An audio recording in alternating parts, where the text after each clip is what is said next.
doctrine of providence, and it's been a few weeks, been like about a month, I guess, because we've we went down the downgrade or something like that, but had a little time with Spurgeon there, and I hope that was helpful and encouraging perhaps, and beneficial to us. So today we want to come back to this doctrine and consider it out of chapter 5. And I want to kind of begin today with a little bit of review since it's been a month or so.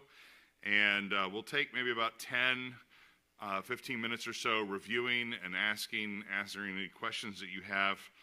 Depends on how long we do that. But then we'll come and we want to jump into an introduction to paragraph 6 today. And we're just going to probably do some introductory things and give some introductory remarks about the paragraph, right?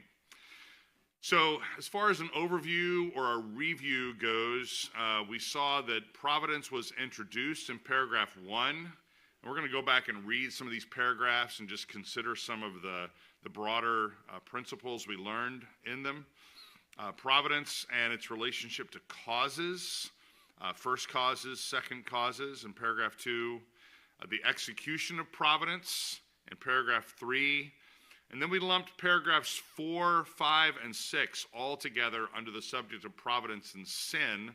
And that's the section that we're still in when we come back to paragraph 6 today. And then finally, and encouragingly, it ends with just a very brief statement on providence and the church and how God is turning all things for the good of his people.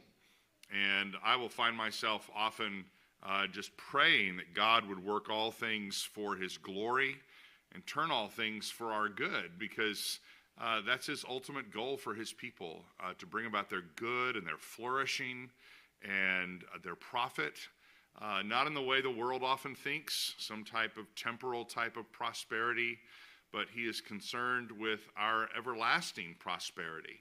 Sometimes he brings great afflictions in this world, but in the world to come, he promises that everlasting life and joy with him. And so we want to see how he's turning all things providentially for the good of his people. So think with me a moment about the introduction of providence in paragraph 1.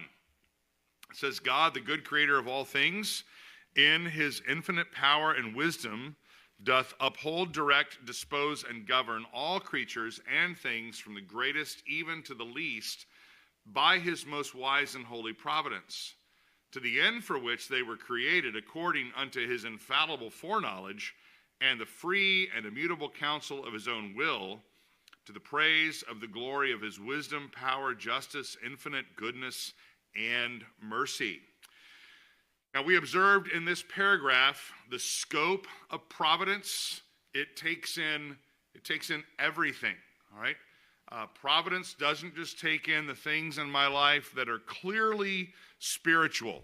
Sometimes we have a thought like that God is just providential over the spiritual things in my life. But things like my business, things like my family, things like politics or whatever, that's the realm of men, all right? No, God rules and reigns over all things, and he is intimately concerned with and aware of everything that goes on. It says that he upholds, directs, disposes, and governs all creatures and things from the greatest to the least by his most wise and holy providence. So the scope of providence encompasses everything. Secondly, we looked at the means of providence. He says that he does this by his most wise and holy providence. His wisdom and his holiness govern and characterize his providence. And finally, the ends of providence, to the end for which they were created, this would be ultimately to the praise of his glory.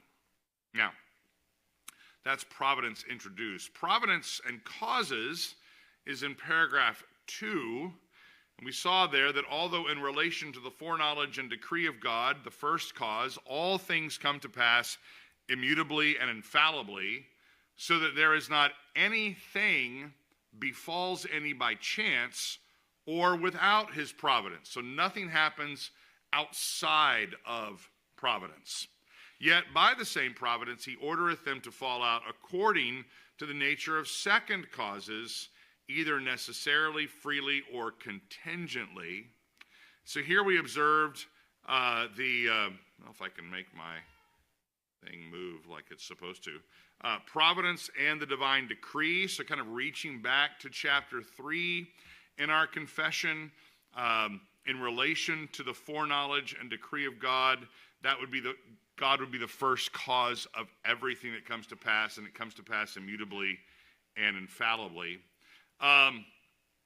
There is this thing called chance. You know, I had a dog named Chance. He's dead, all right?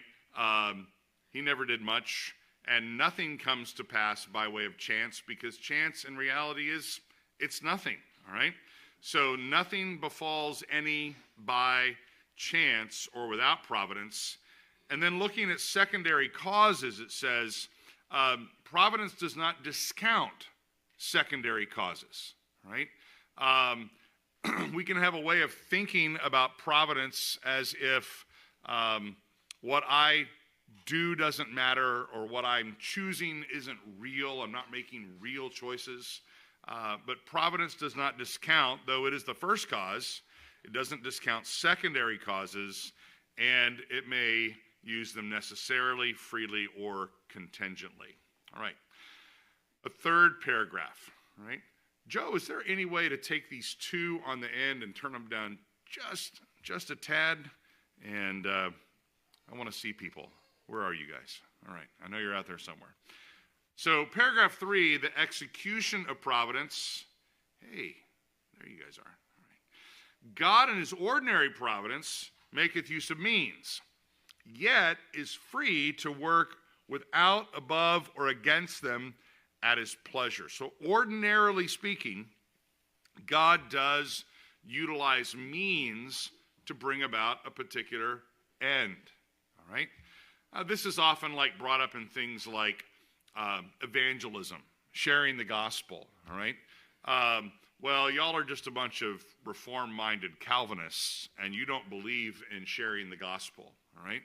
No, we believe that, yes, the end has been determined, that God has chosen those whom he will save, but he has, in an ordinary way, chosen the means of the preaching of the gospel and the proclamation of Christ and the sending of missionaries, church planters, to establish churches and to propagate the faith. However, God is still free. He doesn't bind himself to the means, all right? So he can work without, above, or against them at his pleasure. And so here we saw the execution of providence through ordinary means and the execution of providence through extraordinary means. And here, again, he can use direct means. He can just do it himself. He can supra the means. He can go over the means. He can work above them. He can work against means to bring about his end. Okay? Yeah. Sorry, Andrew? Could you explain or maybe give an example of Yeah, think of some little fellowship Bible study group that hung out in a fire one day and nothing happened. All right? It was a Bible study on fire, and one was walking around it like a son of man, you know, but they came out and nothing smelled of smoke. All right, he's working against the means there, and he works by direct means himself. He doesn't work with human means.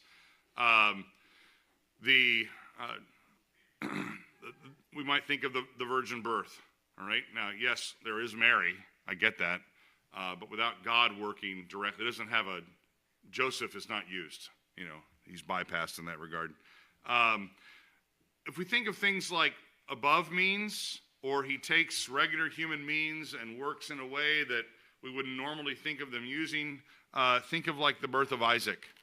All right, Abraham and Sarah. Well, Sarah is well past childbearing years, but God takes those normal human means that have kind of become ineffective and makes them effective again. And so, Chris, do you have something there?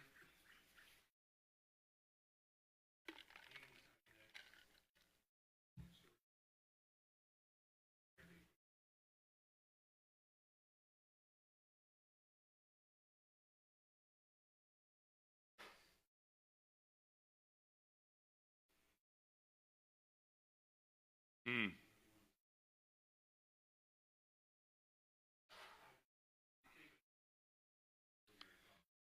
Well, creation itself would be miraculous in that sense, a direct work of God.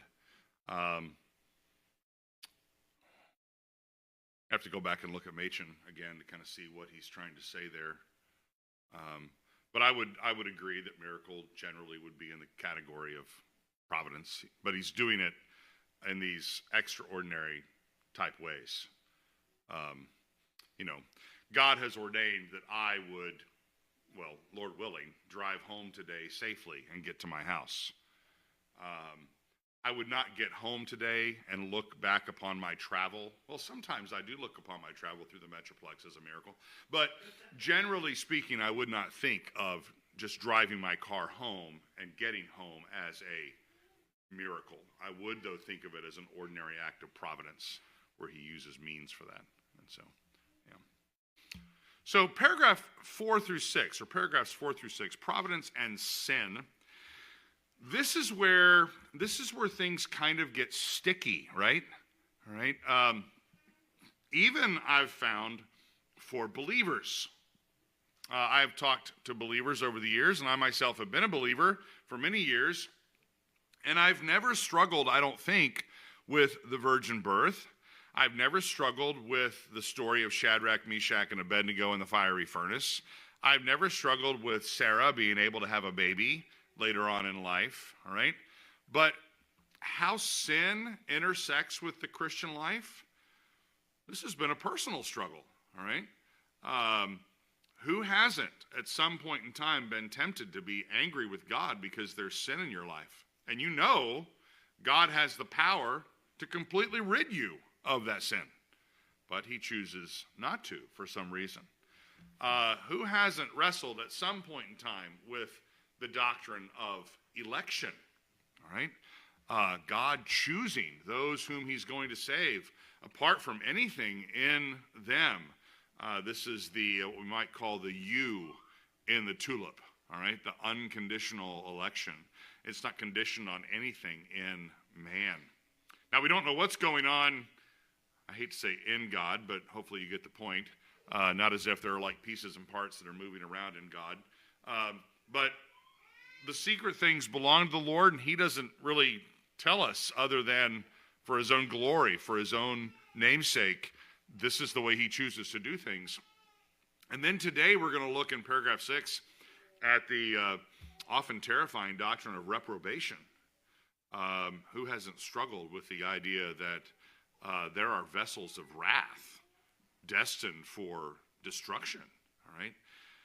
So providence and sin, things can get a little bit messy in here, but let's start easy, all right? Providence and sin generally considered, the elect and the reprobate. Let's start easy with paragraph 4.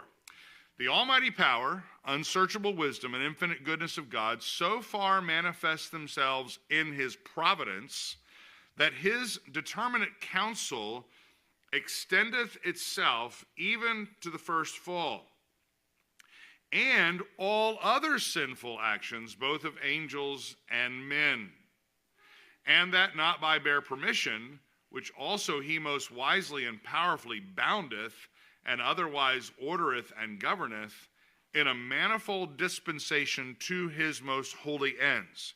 Yet so, as the sinfulness of their acts proceedeth only from the creatures, and not from God, who being most holy and righteous neither is nor can be the author or approver of sin.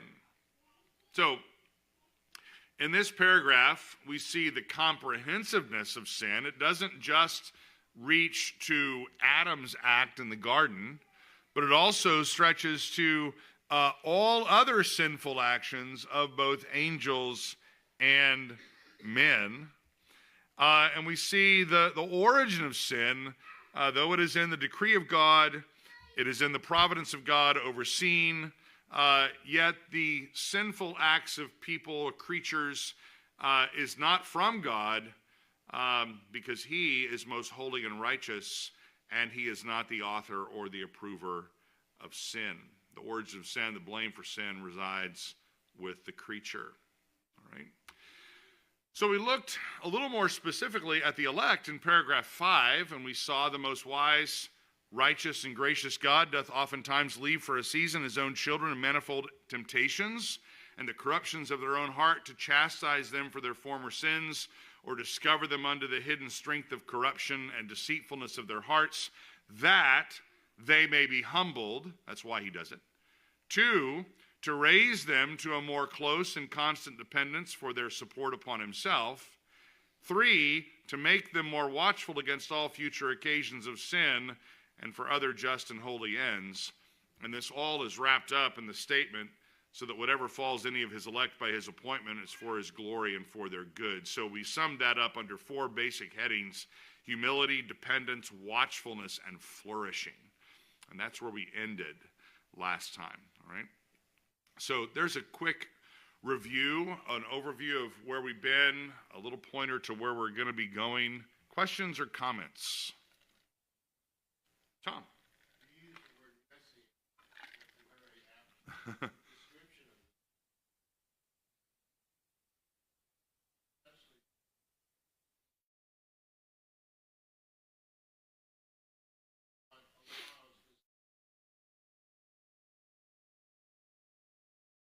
I don't care.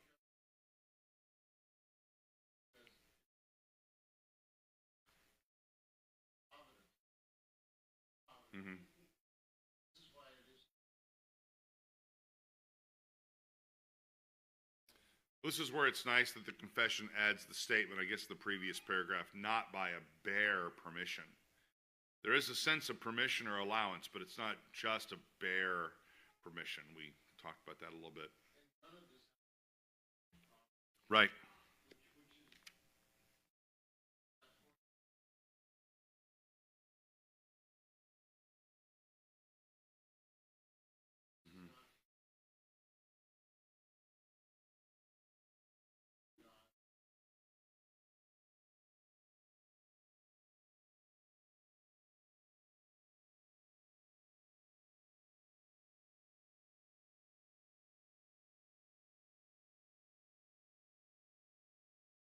Right. Yeah.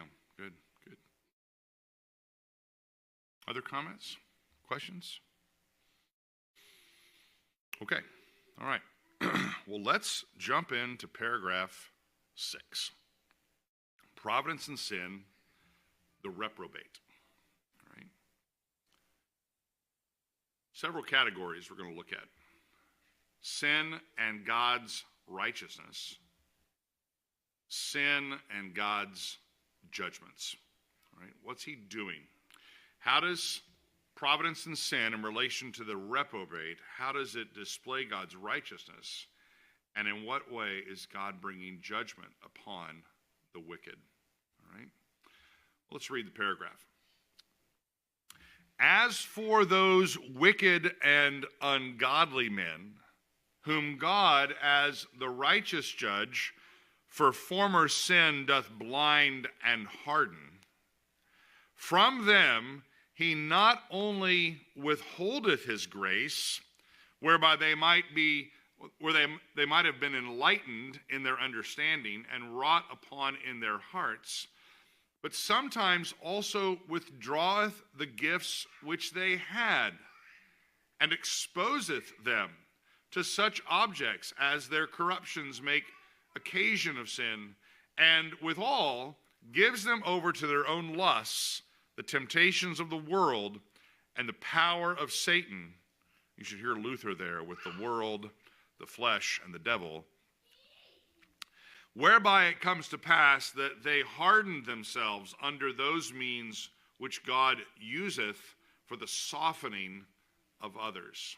So the same means, for one, become a means of hardening, for other, a means of softening. All right? So this is the paragraph. If you've not read this before, you might be saying in your mind, oh, this is why they said it gets messy. All right? So I want to make just a few observations about this doctrine. And before we do that, let me give a little bit of maybe definition, okay? For this, I'm going to use Louis Berkhof's systematic theology. He gives a good definition, I think, of reprobation. And I'm going to read a statement out of our own confession back in chapter 3 on the decree of God. Berkhof says this: reprobation may be defined as that eternal decree of God whereby he has determined to pass some men by with the operations of his special grace, and to punish them for their sins to the manifestation of his justice. Our own confession says something much like this in chapter 3, in paragraph 3, and you can find a copy of our confession in the Trinity hymnal that's probably under the chair in front of you. It says this in chapter 3, paragraph 3, by the decree of God for the manifestation of his glory, some men and angels are predestinated or foreordained to eternal life through Jesus Christ, to the praise of his glorious grace. Others, being left to act in their sin to their just condemnation, to the praise of his glorious justice. Now, if you take your Bible and turn with me to Romans chapter 9 for just a moment. Romans chapter 9. I want to read the proof text for this particular assertion in the confession. Not to say that this is the only place that we could turn. We're going to look at one other text as well. Romans chapter 9, we're going to focus in on verses 22 and 23.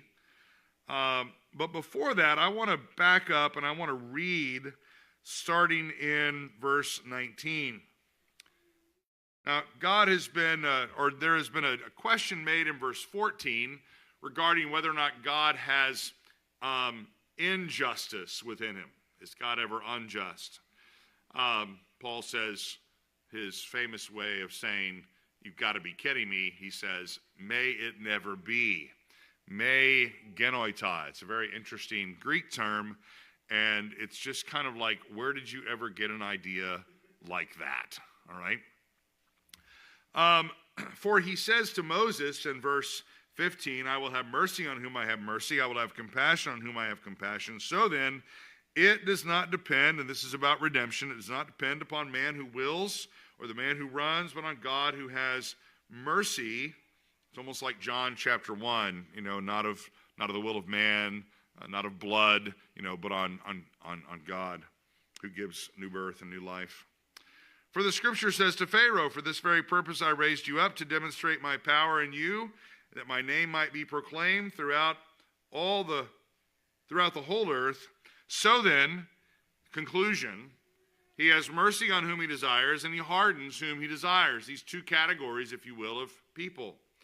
And the examples of this are people like Pharaoh that are hardened, people like Esau that are hated earlier in the chapter.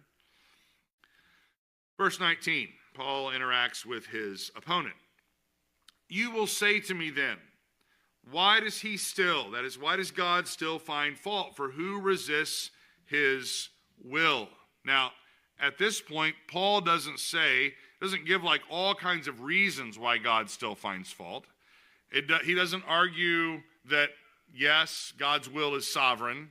What he simply says is he says, on the contrary, who are you, O man, who answers back to God? You've probably had these moments with your children at times when they kind of assert themselves. And you just have this thought in your mind, who do you think you are? All right? And you have these grand feelings of parental power. It's like, I could squash you like a bog right now. Like an Arnold Schwarzenegger thing there. All right? It's like, who do you think you are? All right? And, later on, sometimes your child might come back and say, well, I'm sorry, I kind of lost myself for a moment, and I'm thinking more clearly now. And, after the spanking and after the dungeon and chains for 6 months and water and moldy bread, Father, I'm back to my senses. Please come back in the house. Quit living with a dog. All right. So it's just this. Paul just goes to the whole end of the arguments. Like, rather than sit here and debate with you for like ever, because that's how long people will debate, forever, they will oppose it. He finally gets back and says, look, who do you think you are? Who are you, O man, who answers back to God? The thing molded, the absurdity is in the illustration. The thing molded will not say to the molder, why did you make me like this, will it? Or does not the potter have a right, an authority, a power over the clay to make from the same lump one vessel for honorable use and another for common use? Paul is not unsympathetic with the fleshly argument. I mean, think about Paul. When Jesus finds Paul, where is he? On the road to Damascus, and he's compared to an ox who is kicking against the goads. Remember that? Acts chapter 9. Is it not hard for you to kick against the goads? Now, if you don't know what that illustration is, an ox will pull a cart, and the ox is stubborn, and he doesn't want to move. And so what the ox would often do is take his foot and kick the cart behind him. Can you imagine what the hoof of an ox would do to a cart? It would just bust that cart to pieces. So they would put along the front of the ox cart a strip of metal with metal spikes coming out of it. It's kind of like when you go to QT. You ever sat in front of QT one time? Just sit in front of QT one time and realize what's on the bricks at the top above the door. Little spikes to keep the birds from sitting and pooping right there in front of the door where people are going to be, all right? And here's the ox, but a real stubborn ox would do what? He would just kick against that goad and have that nail just going into his hoof over and over until he would bleed and bleed and bleed. She's coming back around. All right. So and Paul is compared in Acts to this stubborn ox who refuses to stop. And so it's somewhat like that here. Does not the potter have a right over the clay to make from the same lump one vessel for honorable use and another for common use? The answer is yes. The potter has every right and every authority over the clay. Imagine a potter with a lump of clay having a conversation with the lump of clay. The clay is opposing. I don't want that. I don't want my handle there. I don't want that kind of a shape. Can't you make me like that other vase over there? All right? I don't want to be used for just common things. I want to be a special lump of clay. That's the absurdity of the conversation. And Paul lived before Disney movies where clay could probably do things like that, all right? And so he comes, and now he makes the application. What if God, and he's not interjecting here doubt or question. He's saying this is what God has done. What if God, although willing to demonstrate, these are the two verses in the proof text in our confession. What if God, although willing to demonstrate his wrath and make his power known, endured with much patience vessels of wrath prepared for destruction? And he did so, and he did so to make known the riches of his glory upon vessels of mercy, which he prepared beforehand for glory. So here we have vessels of wrath, and we have vessels of mercy. God is patiently enduring the vessels of wrath that have been made for this common use, and he is displaying his glory, the riches of his glory upon vessels of mercy that he has prepared beforehand for glory. So that's something of the definition of the doctrine of reprobation, a confessional statement about it, and then a text from Romans. If you could, look over to Jude, verse 4. Go to Revelation and go back one block. Jude 4. This is the section where he says, I'm writing to you to contend for the faith once for all delivered to the saints. Why? Because in verse 4, certain persons have crept in. They've crept into your church. They've crept in unnoticed. Those who were long beforehand marked out for this condemnation.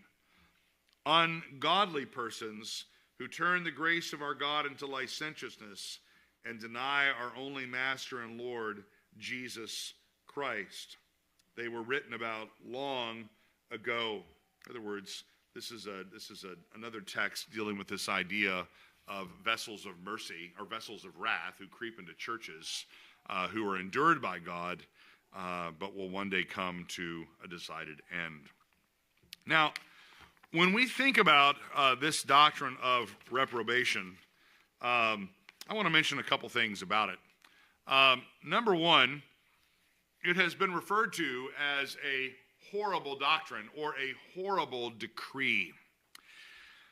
This is a term that Calvin used for the decree of the broad picture of man's fall in Adam and the ensuing election of men to salvation and the passing over of others for damnation. And when Calvin refers to this as a horrible doctrine, or depending upon how you translate from the French to the Latin to the English, other translations have him using a little different terminology, a dreadful decree. All right, he doesn't mean it's evil. He doesn't mean it's unjust. He doesn't mean even necessarily that we shouldn't love it or like it, all right? What he means is it is a decree, it is a sovereign determination, it is a doctrine that ought to strike fear in the heart of every man. It is like a horror-inducing type decree. It is a dread-inducing type decree. If you think, for example, of the writer of Hebrews in Hebrews chapter 12, at the end of chapter 12, he talks about, we don't approach the mountain Sinai anymore. We now approach Mount Zion. But still, our God is a what? A consuming fire. So let's not mistake that the God of Sinai and the God of Zion are the same God. All right? And so we ought to approach God with a sense of reverence and awe. I think that's what Calvin's getting at here. It is a horrible doctrine. It is, secondly, we might say, it is a hard doctrine. Calvin writes in book 3 of his Institutes, in chapter 23, in section 1, he says this. He says, the human mind, when it hears this doctrine, cannot refrain from its petulance, but boils and rages as if aroused by the sound of a trumpet. Many, professing a desire to defend the deity from an invidious charge, admit the doctrine of election. I'm good with election. But they deny that anyone is reprobated. This they do ignorantly and childishly, since there could be no election without its opposite, reprobation. God is said to set apart those whom he adopts for salvation. It were most absurd to say that he admits others fortuitously, or that they by their industry acquire what election alone confers on a few. I'm going to pause. I want to read that again. All right? If God elects some, it stands to reason he doesn't elect others. All right? Election is a sovereign choice of a sovereign God based not upon things done or foreseen to be done in the life of the creature. It is something that solely resides in God. He has his reasons. So Calvin here says that to affirm election and reject reprobation as if the reprobate could become elect. Right? Why doesn't that work? Calvin says it this way. They do this ignorantly and childishly, since there could be no election without its opposite reprobation. God is said to set apart those whom he adopts for salvation. Okay, that's fine. It were most absurd to say that he will admit others fortuitously, or that they, by their industry, acquire what election alone confers on a few. Just imagine the absurdity of saying that God elects those to be saved, and then he leaves all these others over here in this kind of ambiguous state, seeing what they'll do. And maybe some of them will, I don't know, they'll surprise God. They'll really shine. I never anticipated that one to do. Man, he's really done well. We're going to move him from this category to the what? To the other category. All right, now he's elect. Now, this isn't God being sovereign. This is God now responding to the actions of men. All right. It also has a view of man that negates the fall, human sinfulness. All right. All have sinned. Go read Romans chapter 3, verses like 10 to 19, and tell me if anybody in this category is ever going to make it to this category by their own actions. Right? Nobody gets into this category by their own actions. So he says, those therefore whom God passes by, he reprobates, and that for no other cause, but because he is pleased to exclude them from the inheritance which he predestines to his children. He goes on a few pages later. He says, the decree, I admit, is dreadful, and yet it is impossible to deny that God foreknew what the end of man was to be before he made him, and foreknew because he had so ordained this by his decree.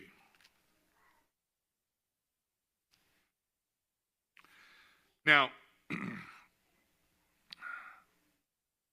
like I said, it's a hard doctrine. And I think if you find the doctrine of reprobation an easy doctrine, and its corresponding doctrine, the doctrine of election itself, as an easy doctrine, I would push back and say you probably really haven't thought about it very much. All right? And that's not to say I don't want to take you seriously when you say it's not hard, it's easy. All right? I do find it a very challenging doctrine. Now, I find it to be, as we'll say here in a moment, well, I'll go ahead and pull it up here. I find it to be a very humbling doctrine. I have found that in people I've spoken to. I have found it in those I've read about. I've found it in my own heart. It's an incredibly humbling doctrine. When I came to embrace these kinds of things somewhere in my 20s, it was a new day for me. I remember a friend of mine describing one time that he came to move from dispensationalism to covenant theology, and his comment to me was, I felt like I got my Bible back. Now the Old Testament was not just a book written to somebody else at some other time, it's a book for the Christian, all right?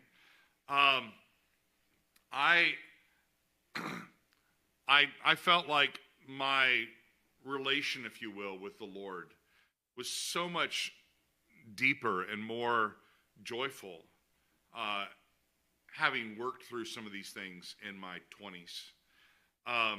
But it was very hard. It was hard for me. It was hard for my wife.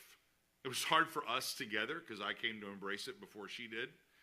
And then it's like, I don't like you very much. Well, not me to her. She didn't really she still liked me. But it was really hard to get her mind around this view of God because it's a different view of God. The kind of view I had of God, I believe I was a true Christian, but I really had a view of God that was God responds to me rather than me responding to God. And that came out in things like worship. Worship is me coming and doing stuff. and then I'm asking God to bless what I'm doing. What a backwards way of thinking about worship. Worship is God summoning me, drawing me, bringing me to himself, and me responding in an appropriate way according to his word. A couple of books that have been very helpful to me on this, there are probably several, but one is just kind of like one of the standard texts, R.C. Sproul's Chosen by God. Some of you read this? Maybe a few of you? A couple of you? Okay. I think it's an incredibly helpful book, all right? It's just classic Sproul. You know, he's so accessible, all right? And I'm sure there are deeper treatises written on it. I know there are. But I do find the book overall very, very helpful. Another book that helped me several years ago was a book by this guy named David Klottfeltler, Sinners in the Hands of a Good God. Now, you can probably tell from the title what he's... Yeah, Edwards, all right? And he loves Edwards' sermon. So this is not counter Edwards, all right? I think Sinners in the Hands of an Angry God is an amazing sermon. I have my students read it in church history, have them write kind of some reports on it and discuss it. It's a wonderful book. But Sinners in the Hands of a Good God really helps wrestle through the text there in Romans chapter 9 about being vessels of mercy. And I think it's very helpful. Like I said, there are other texts as well, but those are some that I find very good. I found one more comment by Calvin rather helpful, and then we'll just take some time for questions if you have some.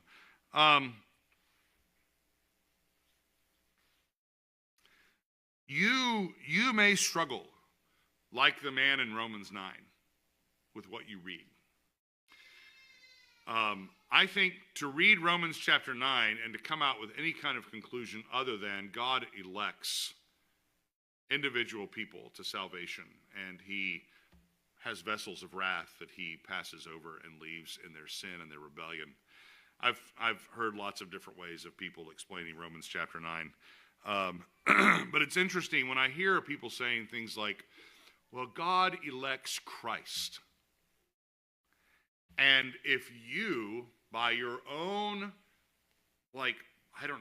unhindered freedom, unhindered free will that could do good or evil, if you will believe in Jesus, then you can be elected too, because he's elected Jesus. I mean, I've had well-respected scholars say this to me, like in class. And I'm like, how does that idea, God electing Jesus, and then calling you to believe in Jesus, and if you believe in Jesus, you can be... How does that end up with the objection? How does that end up offending anybody? God has chosen his son? Well, it is true. Jesus is the elect one. He is the chosen one, yes. But there's very little offense in that to me. He's chosen his only son. Well, I have 3 sons. And, sometimes one's the favorite, sometimes the other's the favorite. Who knows, what they're going to do. Oh, but if I only had one son, who would be my favorite? My grandmother used to always love to tell me, "You're my favorite grandson." Grandma, I'm your only grandson. Exactly. I'm not sure what she was really trying to say there, right? But there's the offense is taken away. Romans chapter 9 is on the heels of Jacob I loved, but Esau I hated. And it's not just that they represent, the chosen people of God and the descendants of Esau, or representing the nations. Those are 2 guys. They're 2 actual kids, all right? Pharaoh was an actual guy. And he was raised up for the purpose of God displaying his glory and power. So in your struggle, all right, I offer you the encouragement to say that your struggle's not rare. Your struggle's not understood. And many would be very sympathetic with your struggles, all right? But I love this comment by Calvin. When all my struggles are done, Calvin says, neither will your undisciplined words, your objections. Please hear this. You're undisciplined. He uses the term obstreperous. I thought, what is that? So, undisciplined. Neither will your undisciplined words hinder his work. All your objections to this doctrine are not going to slow God down from what he's doing. Nor will their invectives, if you're mad at God, just a footnote here, if anybody ever tells you it's okay to be mad at God, just let him know how you feel. He's big enough to take it. That is bad counsel. It is never right to be mad at God. If you're ever mad at God, it's a sin, and you should repent of it. Even if I can understand why you might be mad at God, it's still wrong. Your invectives, like stones thrown against heaven, will not strike or hurt his righteousness.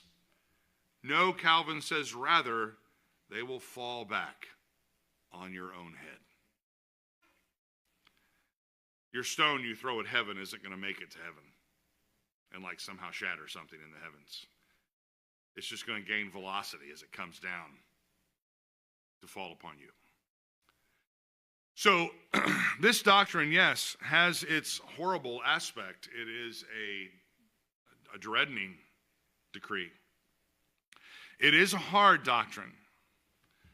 But I think as we can see just in the few texts that we've looked at, it's not, Scripture's not unaware of the doctrine. And it is a very humbling doctrine as well. I just want to open it up for